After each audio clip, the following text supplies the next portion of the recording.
And next up, we have Romina Boccia from Cato Institute. Thank you for coming out, Romina. Thanks for having me, to Nevin. talk to us about the overall situation with the U.S. debt. Pleasure being here. Good morning, everyone. How are we doing? You might want to hold on to your wallets during this conversation.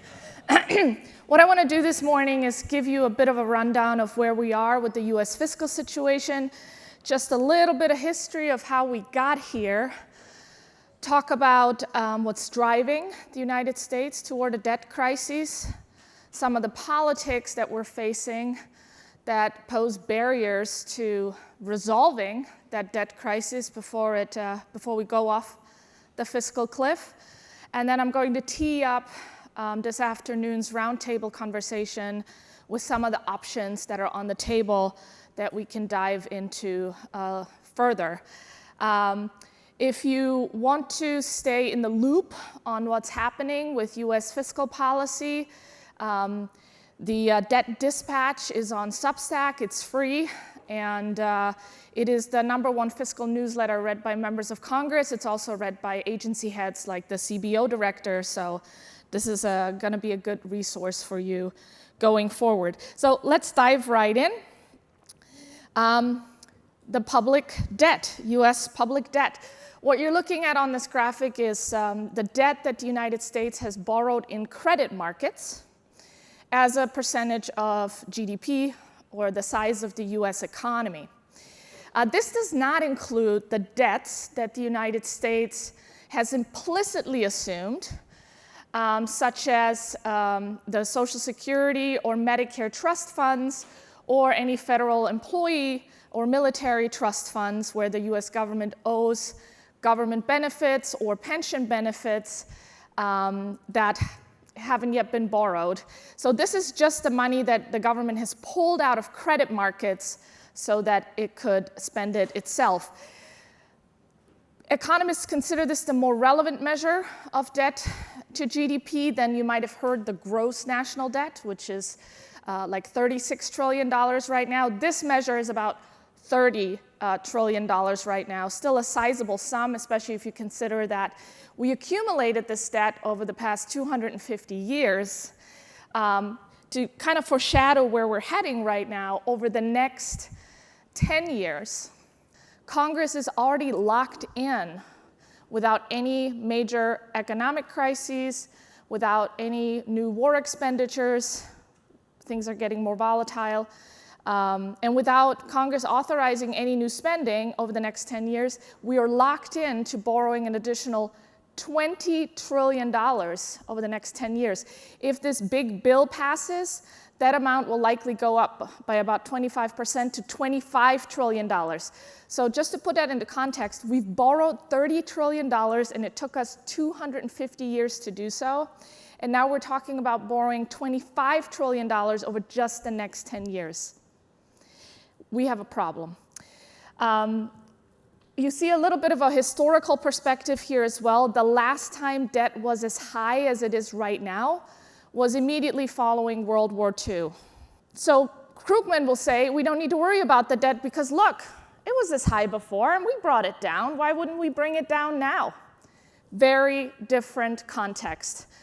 If you think back to the period after World War II, we had a lot of factors going for the United States that led to high growth in the 4% average annual range. Right now, we're projecting somewhere between 1.5 and 1.8% of economic growth over the next decade, even after this tax bill passes.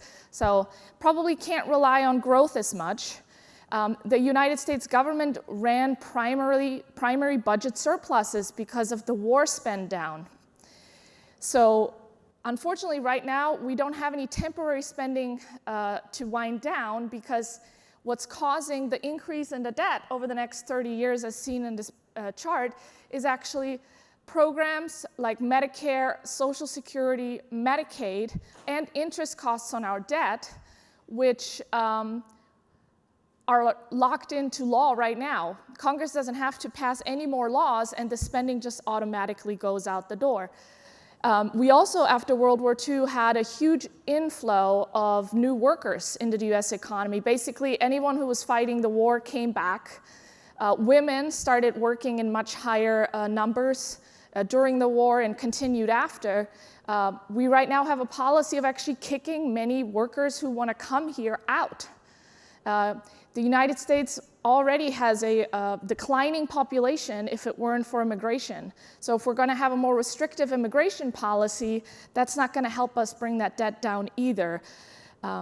Another reason I like to use this chart is because economists across the political spectrum have identified that about 80% of GDP, when a country reaches 80% of GDP of debt, and especially if that debt is on an upward trajectory, that drags down economic growth. So our economy will grow more slowly than it otherwise would because of the debt drag, and that comes as a result of the government crowding out credit from private markets, which reduces the amount of credit that is available for businesses to start up, make investments, do R&D. As you are aware, interest rates are significantly higher than they were the previous decade, and I suspect they're going to stay quite higher over the long term. So fewer investments now means less growth in the future. Now, we are the global reserve currency. Many global trading contracts still carried out in US dollars. That probably buys us some room. Perhaps for the United States, that threshold isn't 80%. It might be 100%. But still, we're in that territory now, so no matter how you look at it, debt is dragging down growth. Just how much? Under the most optimistic scenario, these are numbers from the Congressional Budget Office. This doesn't project any additional inflation. It's just current CBO baseline projections, which many analysts say are overly optimistic in terms of both the growth projections and, more importantly, the assumption that interest rates aren't going to go up much higher, which CBO has been wrong about on numerous occasions. But in the best case scenario, the per capita loss, so per person loss in annual income, will be about $500. So if you have a family of 4, quadruple that amount to $2,000 a year, and going up to over $4,000 over the next 30 years in terms of American families having less in income, just as a result of the debt drag from the debt drag on growth from debt being as high as it is. Of course, there's a lot of policies that Congress is currently considering and a lot of situations that could make this much worse. This chart is from my colleague, Jessica Riedel, which compares the current CBO baseline over the next 30 years, where debt reaches a record high of 166% of GDP, and then adds a couple of other policies that may very well happen over that time frame, and what would happen to debt to GDP then. So extending TCJA, that is the one big beautiful bill. That will cost somewhere in the range of 3.5 to 4 trillion in additional debt over the next 10 years. And of course, it will drive up interest costs, and therefore Riedel estimates that it will drive debt to 200% of GDP. There's also expiring spending policies like the enhanced Obamacare subsidies. If Congress decides to extend those, we're at 236% of GDP. And then if interest rates decide to go up by just 1 percentage point, we're going to approach almost 300% of GDP debt over that 30-year period. Interest rates go up higher. You can see the result for yourself. So what I was showing you as the bad scenario was really the highly optimistic, probably unrealistic scenario, because a lot of those other things are likely going to happen, which is why the Penn-Wharton budget model, when they try to figure out when we might hit a debt crisis, projects that will be there over the next 15 years. My former colleague Paul Winfrey, who runs an outfit called EPIC right now, Economic Policy Innovation Center, he also has run the numbers on how much fiscal space does the United States have remaining. His prediction too is in the somewhere between 10 to 20 year range, and everything will come down crashing. The Penn-Wharton model, in fact, when they were trying to score these scenarios, it just crashed. It's like, couldn't produce output because it's like, this is not going to work. So I do worry that we will have some form of debt crisis over the next decade or two, and I hope all of us will be alive to see it. Sometimes I speak to AARP audiences, so it's not always clear that they're going to experience this. And I mention AARP because they have been one of the biggest impediments to reform in previous years. Because if you look at a snapshot of the United States budget and how it has evolved over time, and the key drivers of spending going forward, you will very clearly see that the primary drivers of our debt are now programs that benefit individuals 65 and older, your AARP audience, and then interest on the debt. So interest on the debt is now bigger than what the United States spends on national defense. In 2024, the US federal government spent $1.1 trillion just to service the interest on the United States debt. After this tax bill passes later this year, by the end of the decade, we will be spending almost $2 trillion under current projections just on interest on the debt, assuming interest rates stay stable after all of that. You can't cut interest on the debt. It's a symptom of your debt. The only thing you can do is reduce your debt, your overall debt, so that the interest you pay on that debt will go down with your debt load.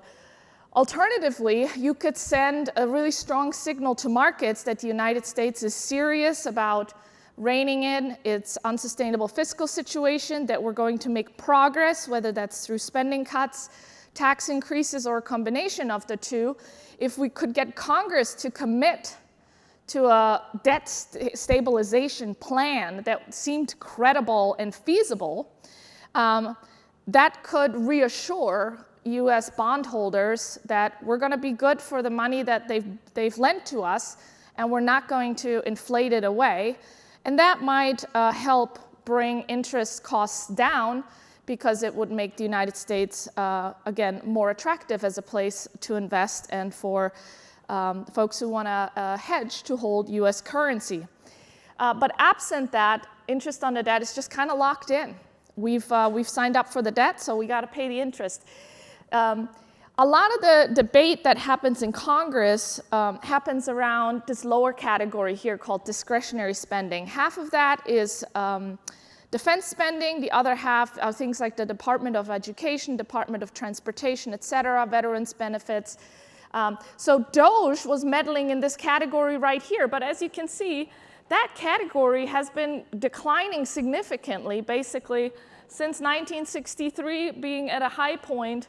It's just been dropping, and CBO projects it to flatten out. Of course, if we had a major run-up in defense spending, then that could change.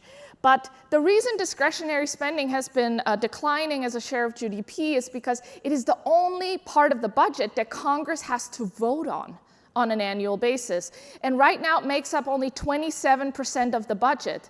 That's right, 73% of the United States federal budget goes out on autopilot. In budget speak, it's called mandatory spending. I don't like to use that term because we don't have to spend that money. It's just that Congress has decided to write into laws that that money goes out the door, regardless of the available resources, regardless of economic conditions.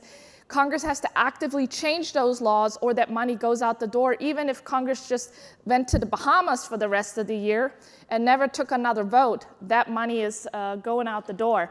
So this category, because Congress has had to vote on it, all of the political debates have been focused around it. When we're talking about whether there's going to be a government shutdown, it only affects this category down here.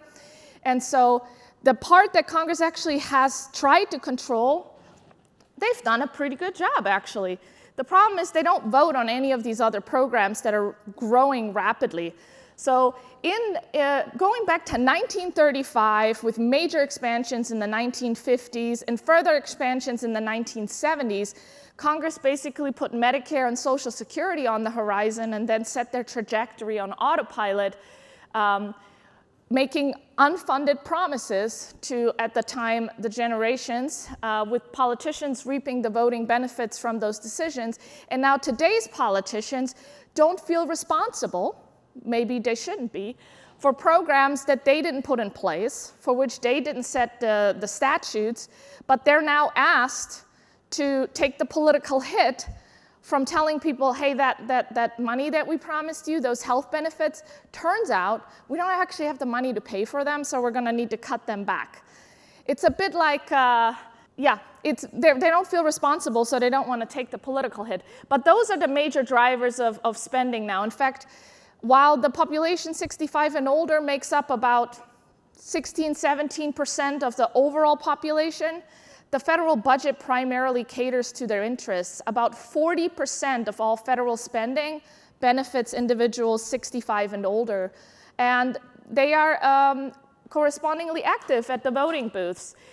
Seniors are the most likely to vote, with 3/4 majorities of them actually showing up to vote. Whereas, say, folks 35 and under, a small minority, not even a third, go to vote. And Congress represents their interests accordingly. But if we don't reform these programs, they are going to drive us into a debt crisis. Give you a little bit more of a long-term perspective. The Treasury calculates the so-called fiscal gap, or our unfunded obligations, on an annual basis. And over the next 75 years, I don't think we're going to make it that far without having a complete meltdown. But in their scenario, over the next 75 years, our unfunded obligations are about $73 trillion, so 2.5 times the size of our current national debt.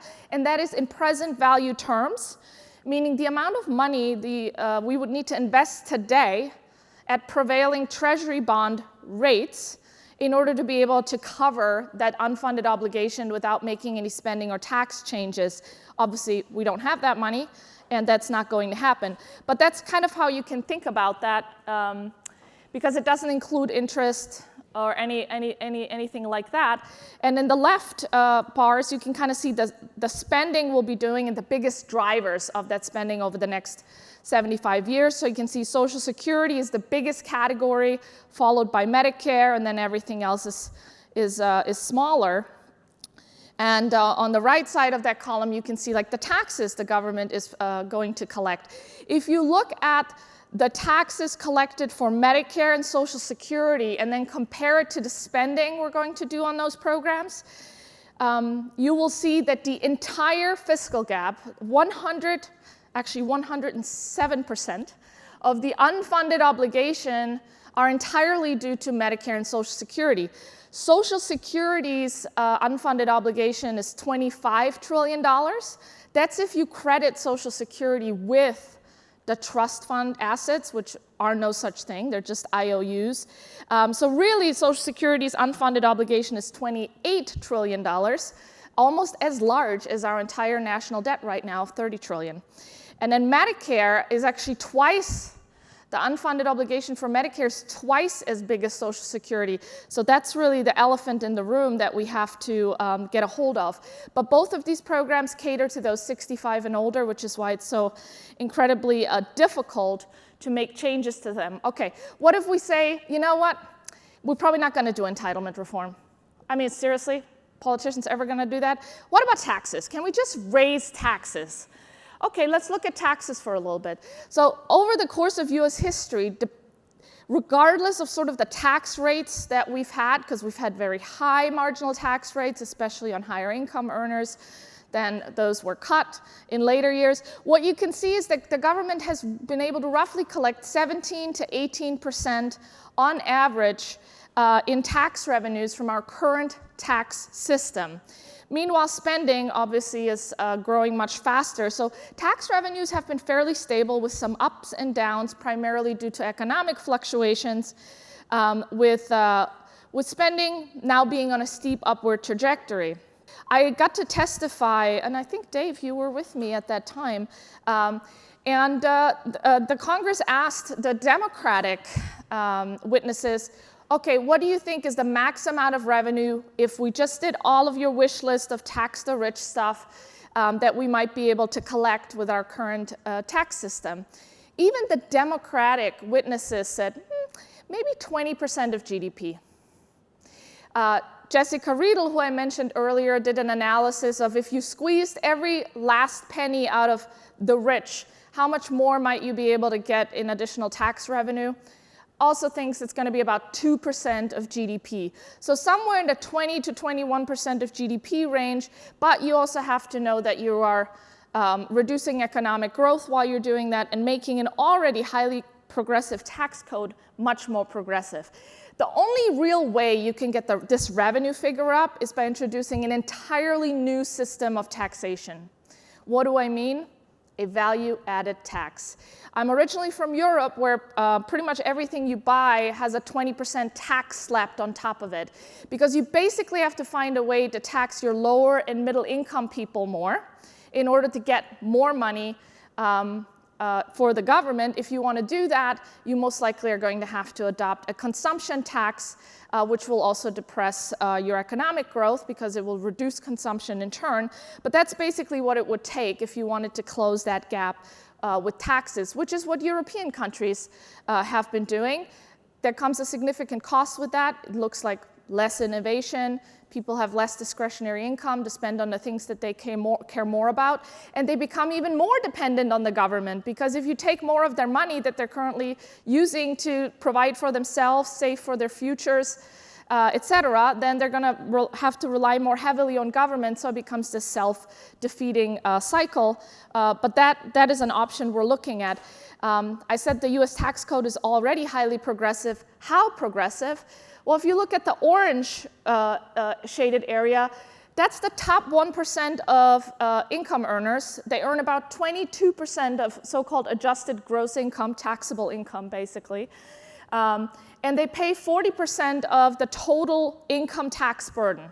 So there's the question of, like, are the rich paying their fair share? And what is a fair share? Well, they pay about twice the amount of the income tax burden compared to the amount of income that they earn. So yeah, we have a highly progressive tax code.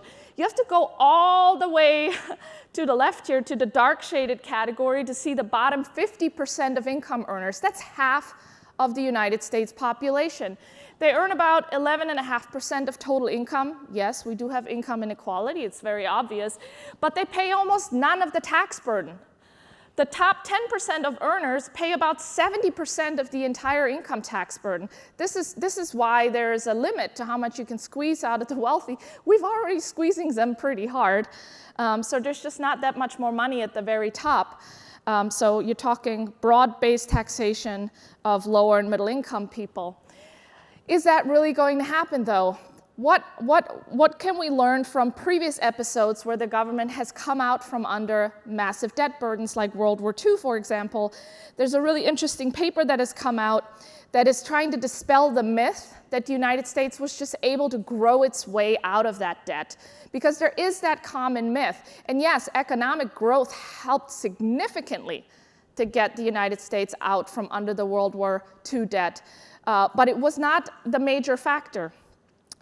I don't know if it's a Salin or a Kalin and Ball, did a paper to look at how much of the decline in the US debt after World War II came as a result of economic growth versus other factors. And what they identified is that the drop from 106% of GDP to 23% of GDP, a significant drop from 1946 to 1974, that key post-World War II period, the majority of that actually came as a result of budget surpluses from spending less on the military because the war was over, bringing in much higher revenue as a result of people working in the consumption economy again instead of the war-based economy, and then inflation. There were several bouts of surprise inflation that the United States used to get to a lower debt scenario here. Economic growth, at best, was responsible for less than 40%, but we will not have those levels of economic growth. So I think there's a reasonable projection to say we may be able to rely on economic growth if we're doing really well for about 20% going forward, which leaves 80% that we'll have to make up for with budget surpluses. That's going to be really, really difficult, as I pointed out, given that we're spending it mostly on entitlement programs, which are hard to politically reform, and then there's not so much money to be had from the very top end, unless we introduce a new tax system. So you have 80% that could potentially, the government could potentially rely on inflation, financial repression to try and make up for the increase in the debt that we are projected to have, just to avoid a debt crisis. So I would not bet on economic growth, and here's one other reason. Even if we, or inflation for that matter, even if we had a lot more growth, the programs that are driving us into a debt crisis grow with the economy, and in the case of healthcare, faster than economic growth. So we've seen a trend that healthcare expenditures grow roughly 1 percentage point faster than economic growth.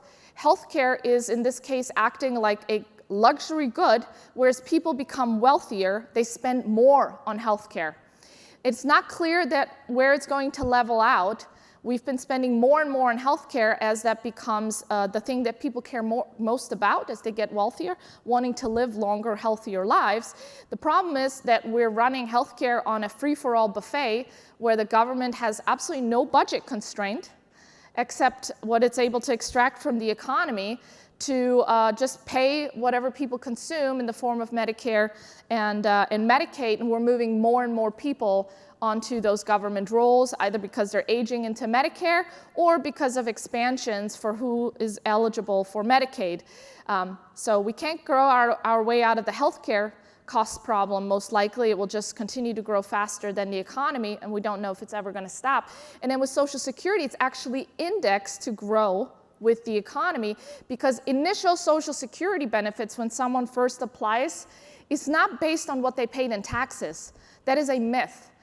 It is their previous earnings and then indexed to wage growth in the economy. So as the economy grows and people earn more, their Social Security benefits also become more generous. Even if they didn't pay taxes at those levels, the government gives them that productivity boost, and it's paid for by younger workers. This is also important to understand. There's actually no such thing as a Social Security trust fund. None of the dollars that the government collected previously from workers were saved or invested. It is an accounting gimmick to make people feel better about the taxes that the government has taken from them. But every single dollar that retirees receive today come from us in this room, today's workers. It's your payroll taxes that pay for your grandparents. And that kind of a Ponzi scheme works when you have a growing population, when the number of workers exceed the number of retirees, but that population pyramid has flipped on its head, where in the 1950s we had 16 workers paying Social Security taxes for every beneficiary receiving that benefit. We're down to 2.7 workers for every beneficiary receiving that benefit, and we're dropping further from that point. So Social Security can't really grow your way out of that either, because it's been indexed to economic growth, and you can't inflate it away either, by the way, because current benefits are indexed to inflation. So debt crisis seems like the most likely scenario, and then what happens? Perhaps the dollar will crash, I don't know. So a little bit more about the politics, and then we get into solutions. Right now, the positions that both parties have staked out is that the Republicans have basically taken a retreat from reforming entitlements. There are no more Paul Ryans left in Congress. Basically, everyone's on the we will not touch Social Security or Medicare bandwagon because we need those voters. This is true for both parties, Republicans and Democrats. And Democrats have also said, and we won't tax anyone who makes less than $400,000 a year. We're just the party of taxing the rich. There's not much money there. And Republicans obviously don't want to raise taxes either, so we have complete stalemate on the political side. Without entitlement reform and without tax increases on lower and middle income earners, you are going to have a debt crisis. There's just no way around it. Well, is there a way around it? There have been some ideas proposed for this. If we have a political stalemate, how might we be able to break through it? There are two potential procedures that we could use. One is the so-called grand bargain. by setting up a fiscal commission a la Simpson-Bowles style. What does that mean? A fiscal commission that is bipartisan, where you have members of Congress from both sides of the aisle meet in a smoke-filled room for a while and hash out a plan where everyone takes some wins and everyone accepts some losses, and then you present Congress with an up or down vote package with no amendments and say, this is what our group has come up with, now vote on this. This has been tried several times. We had the Simpson-Bowles Commission, which failed. We had the Greenspan Commission in 1982, which failed. Congress had to step in and avoid automatic benefit cuts to Social Security because that commission failed. We had the so-called super committee after the 2011 debt limit fight, which also failed. Why do these bipartisan Simpson-Bowles style commissions keep failing? I believe it's because they don't provide enough political cover. They put Congress on the record, both to come up with the proposals and then to also have to vote on them. So Congress has complete responsibility, and they don't want to be on the record for taking those votes because they fear, like Nevin pointed out, that they're going to pay the political price. They will get voted out of office. So I have proposed a new style fiscal commission, a BRAC-style fiscal commission. I playing around with some words for it. For example, the Budget Realignment and Control Commission. The original BRAC was the Base Realignment and Closure Commission, and is a commission that Congress established as the Cold War was winding down and the military had a ton of obsolete bases that we wanted to close because they were wasting hundreds of billions of dollars for no good purpose. But no member of Congress wanted to vote to close a base neither in his own district or really for that matter in anyone else's district, because if you're going for their bases, they might come for yours. So the political stalemate was all the bases stay open and we just keep wasting the money. Congress realized that they would never be able to break through this on their own, so they called in help. They established an independent fiscal commission. So instead of members of Congress identifying the military basis for closures, they put in place experts, outside experts. That gave Congress political cover to say, well, we gave them criteria, but they're the ones identifying the actual basis that will be closed. We're not responsible. This is just the process. I think that political cover is extremely important to break through our political stalemate. And then Congress went even further. They recognized that even if the experts came up with the basis to close, it would be too difficult for Congress to go on the record and have to vote to actually close those bases down. The commission would fail at that point. And so they were smart, and they went, we need even more political cover. Let's make the president take the hit. So they delegated the up or down vote to the executive on the commission plan. So the independent experts came up with the plan. As if the president gave the thumbs up, then the plan would go to Congress and so-called shot clock would start, where if Congress didn't vote the proposal down within 45 days, it would automatically go into effect. And that's what it took. Basically, Congress was able to keep its hands clean. Other than establishing the BRAC commission, they never had to go on the record on any particular base closures. And that could be a kind of mechanism that could help Congress do entitlement reform and stabilize the debt, because Congress could empower independent experts, blame them for having to make the tough political decisions, and then even complain about how much they disagree with the commission's plan, as long as they don't vote against it to the point where they can also overcome a presidential veto. You're talking a 3/4 majority here, the plan would go into effect. So that's my recommendation, that we need to move beyond a Simpson-Bowles style fiscal commission and look at the Base Realignment and Closure Commission and how that worked, because I think that reforming entitlements is even more politically tricky than closing military bases, because it has much broader implications and it will affect a lot more people. So a fiscal commission could potentially get us on a path to balance. Then you also want to lock in that balance. And there are 3 key mechanisms that can work there.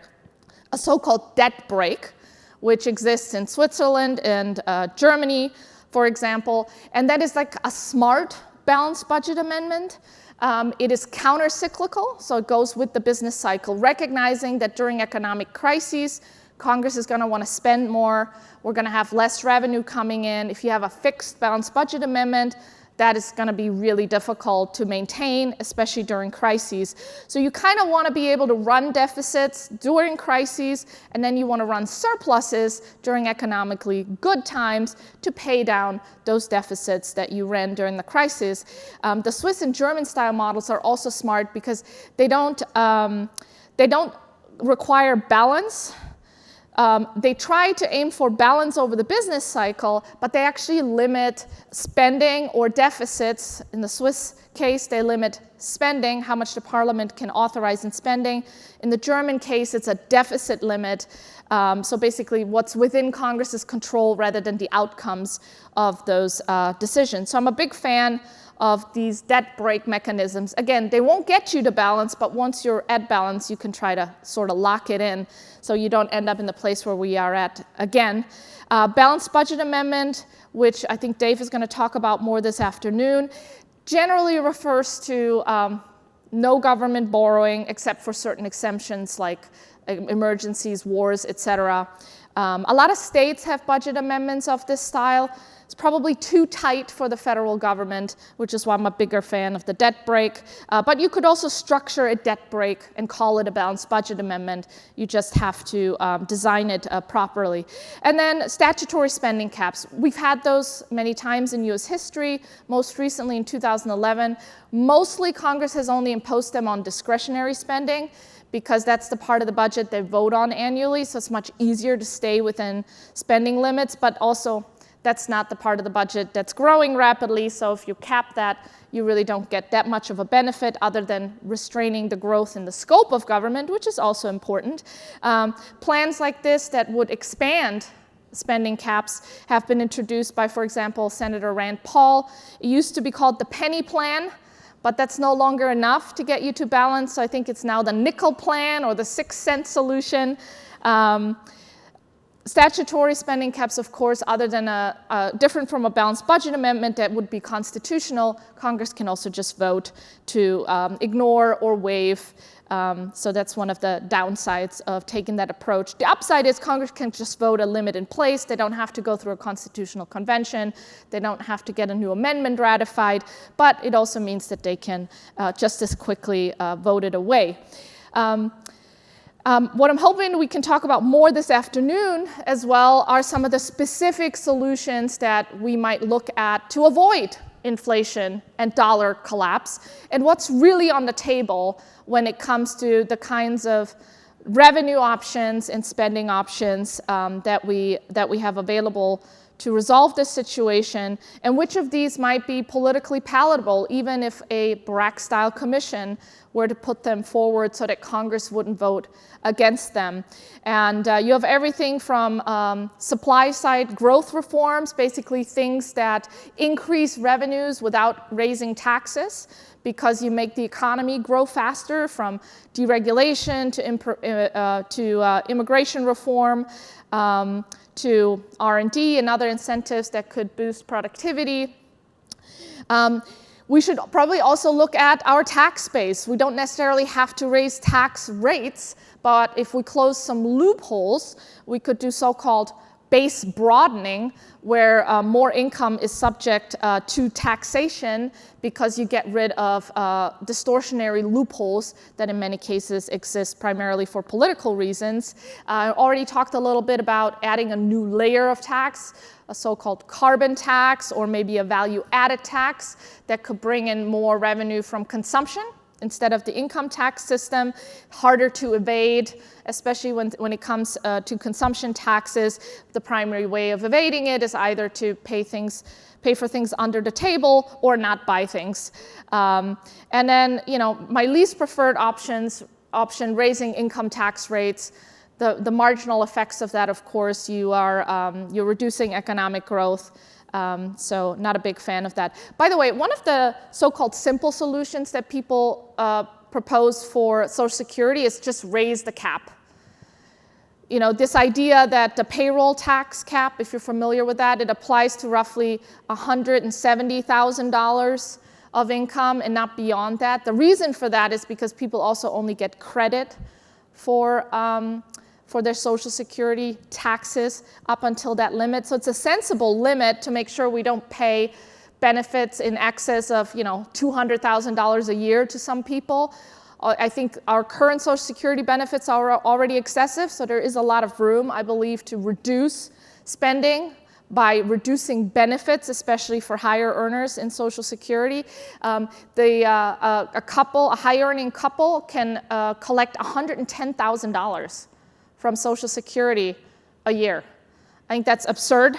That's a similarly situated couple in the UK could collect roughly $40,000 in US terms, which I think is much more reasonable, maybe even still too high, but paying really any household over $100,000 in government benefits when those households likely have millions of dollars in their 401ks as well, I think is absurd. But that's what's going on right now, which is why we're having these fiscal problems. So my preferred solutions are spending-based also in part because, as I showed you, it's the spending that's driving the growth in our debt. It's not tax. Taxes have been roughly stable. Spending is growing rapidly. So I think we need to focus on bending the spending curve, and that looks like Social Security reform, healthcare reform.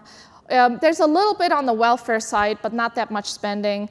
And then discretionary spending limits are also primarily for reducing the scope of government. But the big ones really are Social Security and Medicare, but those are also the most politically fraught. I think I'm out of time, but if there's anything else. I do have a roundtable at 3:15 today if you want to dive into some of these options more specifically. So I'd love to see you there. Thank you.